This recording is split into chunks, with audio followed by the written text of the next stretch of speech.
बिस्मिल्लाहिर्रहमानिर्रहीम। अस्सलाम वालेकुम स्टूडेंट। आज के लेक्चर में हम देखेंगे सी का फर्स्ट प्रोग्राम, बेसिक स्टेप। सी को हमने कैसे ओपन करना है, कैसे इस पे फाइल बनानी है, बिल्कुल बेसिक छोटा सा एक प्रोग्राम देखेंगे।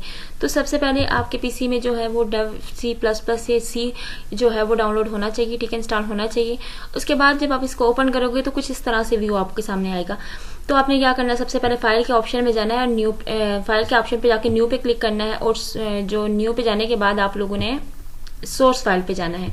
सोर्स फाइल पे जब ओपन करोगे तो आपके पास यानी Ctrl+N से भी आप डायरेक्टली यहाँ आ सकते हो, एक फाइल ओपन होगी। अच्छा, इसको करवाने और दिखाने का मकसद ये है कि अगर आप लोग को C++ आती है तो इसका मतलब है आप जावा को भी आती है आपको, आप उसको भी कर सकते हो।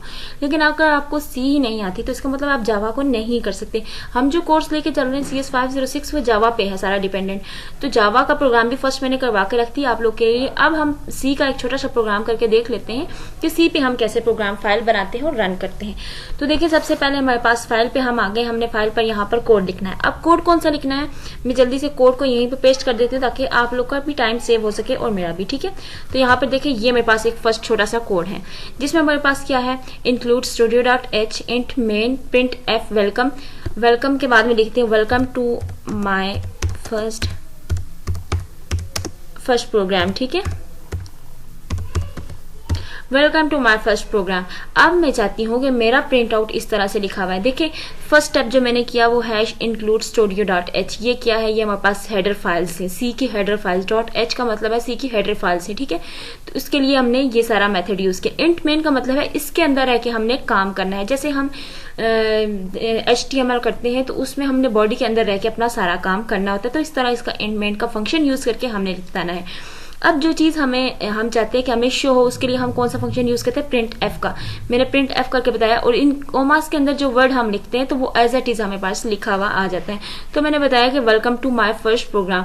प्रोग्राम लिखने के बाद लाइन के एंड पे सेमी कॉलन मस्ट लगाना, क्योंकि सेमी कॉलन हम नहीं लगाएंगे तो हमारा प्रोग्राम एग्जीक्यूट नहीं होगा।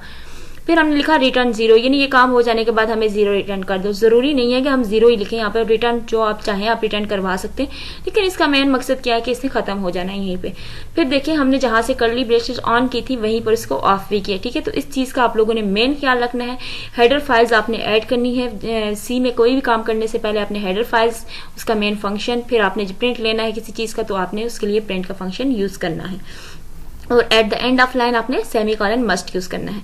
अब इसके बाद हमने क्या करना है, हमने इस फाइल को सेव करना है। तो फाइल पर हम जाएंगे, हमने यहाँ पर इसको सेव एज करना है, ठीक है। और फाइल को सेव हम डेस्कटॉप के ऊपर ही कर देते हैं, United1। और साथ हम नेम भी यही रहने देते हैं, डॉट हम सी की एक्सटेंशन दे देते हैं कि सी की फाइल है। जैसे हम HTML के एक्सटेंशन देते हैं, जावा के एक्सटेंशन देते हैं, तो इस तरह से हमने इसको भी एक्सटेंशन देकर, सी के एक्सटेंशन देकर इसको डेस्कटॉप पर सेव कर दिया। तो फाइल हमारे पास, सॉरी ये ऑलरेडी एक फाइल है इसलिए नहीं हो रही, सो हम इसका नेम चेंज कर देते हैं। हम लिख देते हैं फर्स्ट प्रोग्राम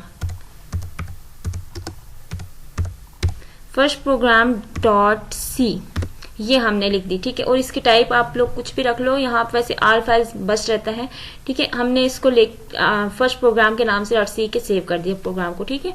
तो देखिए, हमारे पास ये यहाँ पर टॉप पे इसका नेम भी शो हो रहा है कि फर्स्ट प्रोग्राम .c की आपकी जो फाइल है वो हो चुकी है कंप्लीट। अब देखिए हमारे पास क्या है, अब हमने इस प्रोग्राम को जो है, इस फंक्शन को जो है वो रन करवाना है पूरे को।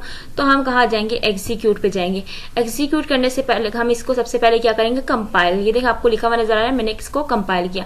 कंपाइल करने के बाद क्या हो गया, मेरी फाइल जो है वो कंपाइल हो गई। कंपाइल होने के बाद अब मुझे बता रहा है कि एरर 0, वार्निंग 0, कि आपने जो प्रोग्राम लिखा है इसमें कोई एरर नहीं, अब आप इसको रन कर सकते हो। सो रन करने के लिए मैं अगेन जाऊंगी एग्जीक्यूट पे और यहाँ पर रन के ऑप्शन, जब मैं F10 प्रेस करूंगी, यानी आप लोग शॉर्टकट कीज को भी याद रख सकते हो कि इस की से हमारा प्रोग्राम यहाँ जाएगा और इससे यानी कंपाइल करना हो F9 प्रेस करें, रन करना हो F10 प्रेस करें। सो मैं F10 यानी रन पे प्रेस करती हूँ। तो देखिए मेरे पास क्या लिखा हुआ आ रहा है कि welcome to my first program, और इसी तरह एज इट इज लिखा हुआ आ रहा है, ठीक है। तो ये चीज था हमारे पास, और रिटर्न वैल्यू भी मेरे पास 0 लिखी हुई आ रही है, ठीक। तो ये हमारे पास जो था सी का फर्स्ट प्रोग्राम था। इसको कैसे कंपाइल करना होता है, कैसे रन करना होता है, कमांड पे कैसे इसका रिजल्ट आपको शो होता है। तो होप्स हो कि आप लोग को समझ आ गई होगी। तो जब आप बेसिक स्टेप लेना सीख जाओ, इसको यूज करना, प्रोग्राम को लिखना, मेथड समझ जाओ, तो फिर आप बड़े से बड़ा प्रोग्राम भी खुद बना सकते हो, खुद कर सकते हो। सिर्फ आपको प्रैक्टिस की जरूरत होती है और मेहनत की। सो हमारा ये फर्स्ट प्रोग्राम था। मुझे उम्मीद है कि आप लोग को समझ आ गई होगी। अच्छा हाँ, एक और बात कि इस चीज को हटाने के लिए आपने जस्ट इंटर की कमांड, इंटर को प्रेस करना है तो ये ऑटोमेटिकली हट जाएगा। ठीक है, तो आज के लिए इतना ही था। ओके, अल्लाह हाफिज।